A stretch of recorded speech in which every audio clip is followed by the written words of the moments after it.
Joe and Bella stories. Number 7. Rainy Day. One weekend, Mum had to work a shift at the hospital and Dad had loads of marking to do, which meant that neither of them had time to look after Joe and Bella. But Joe and Bella didn't mind. They were going to spend the weekend with Gran, and Gran had promised to take them to the beach. There was just one problem. When they woke up on Saturday morning and looked out of the window, the rain was sheeting down. Bella pressed her nose against the glass and said hopefully, "We can still go, can't we?" But when Gran arrived to collect them, it was still pouring, and Gran said they would just have to spend the day at her house instead. It rained and rained. They watched a movie on TV, and when they stopped, it was still raining. They played cards with Gran, and when they stopped, it was still raining.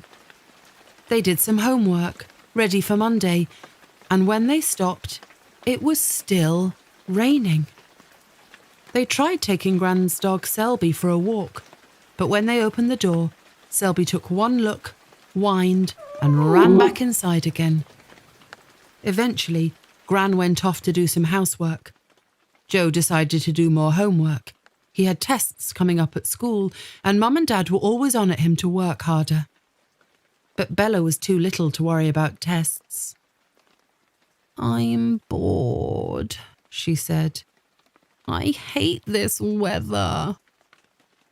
"There's nothing we can do about it," said Joe. "You'll just have to make the best of it." Bella stomped off. Joe wasn't paying much attention to her. He was too busy with his maths. After a while, though, he noticed a banging and thumping from the kitchen.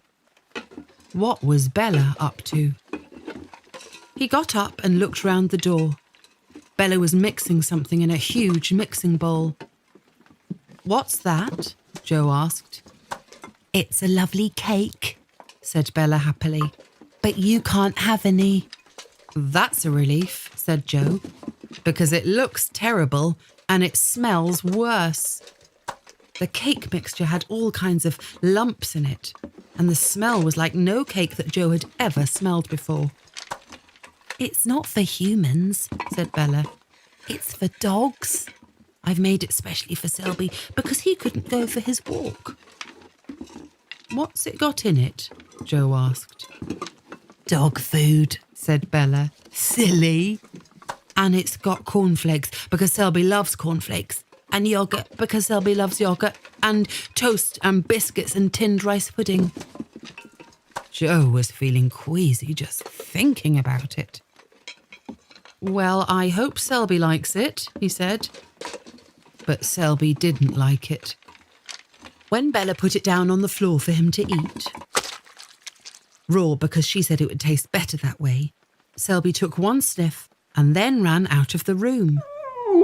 Bella burst into tears. Gran came running into the kitchen. "Oh dear, what is the matter, Bella?" she asked. "It's raining," Bella howled. "It's never going to stop. We can't go to the beach, and now Selby doesn't like my cake."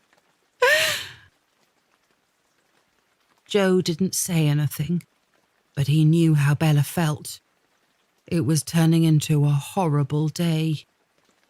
"Now then," said Gran, "things aren't that bad. Why don't we do something to cheer ourselves up?" "Like what?" sniffed Bella. "How about we make a cake as a surprise for your parents?